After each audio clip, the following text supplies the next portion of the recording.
สวัสดีค่ะในครั้งก่อนเรารู้วิธีป้องกันก่อนพายุมากันไปแล้วนะคะ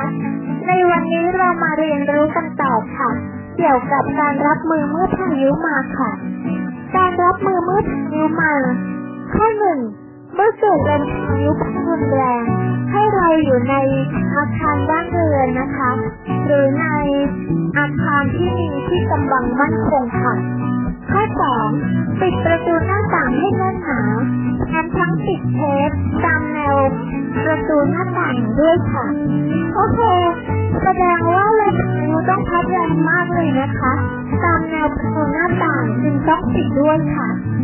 ข้อ 3เตรียมไฟฉายไว้ให้พร้อมค่ะให้อยู่ใกล้มือ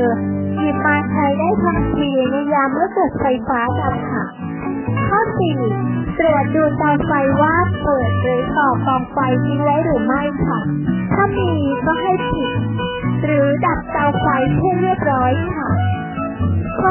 5หากมีการประกาศให้อพยพโยกย้ายที่อยู่อาศัย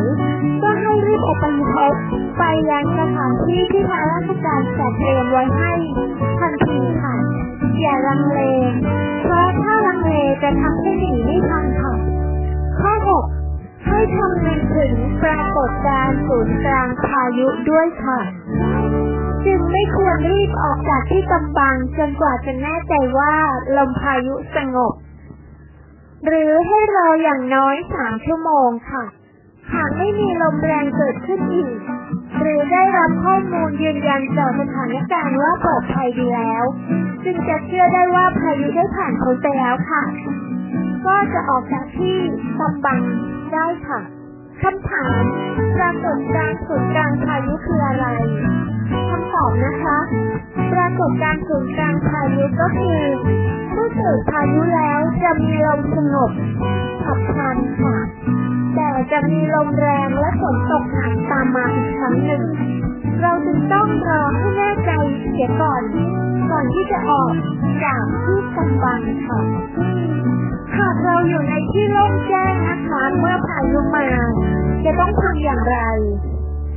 หากอยู่ในที่โล่งแจ้งตอนพายุมาควรปฏิบัติตัวดังนี้ค่ะข้อ 1ให้วางมือและเข่าไว้กับพื้นมองดูคล้ายๆกับท่าทางเลยค่ะเมื่อเกิดฟ้าแลบกระแสไฟฟ้าจะไหลลงไปที่พื้นไม่ผ่านหัวใจป้องกันการช็อกหรือหัวใจหยุดเต้นได้ค่ะข้อ 2ไม่ควรหลบอยู่ใต้ต้นไม้ใหญ่เพราะอาจจะถูกฟ้าผ่าลงมาได้เนื่องจากฟ้ามักจะผ่ามาในจุดที่สูงมากกว่ารวมทั้งใต้โฆษณาขนาดใหญ่เสาไฟฟ้าเพราะเสี่ยงต่อการถูกล้มทับได้ค่ะข้อ 3ถ้าไม่มีอาคารก็ให้หลบอยู่ในรถยนต์ค่ะเพราะไฟฟ้าจะไหลไปตามพื้นผิวของรถลงสู่ดินค่ะข้อ 4ไม่ใส่เครื่องประดับที่เป็นโลหะรวมทั้งถือวัตถุสิ่งของที่เป็นโลหะเช่นทองคำทองแดงเงินเป็นต้นเมื่อต้องการอยู่กลางแจ้งขณะเกิดฝนฟ้าคะนองเนื่องมาจากว่า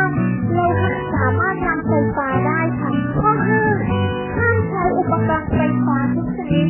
และโทรศัพท์มือถือห้ามใช้ชั่วคราวค่ะเพราะในช่วงที่เกิดพายุฝนฟ้าคะนองมักถูกฟ้าผ่าอาจจะทำให้เกิดอันตรายถึงขั้นเสียชีวิตได้ค่ะในครั้งหน้าจะว่ากันด้วยเรื่องฟ้าแลบฟ้าร้องและฟ้าผ่าค่ะอย่าลืมติดตามและให้กำลังใจกันต่อนะคะ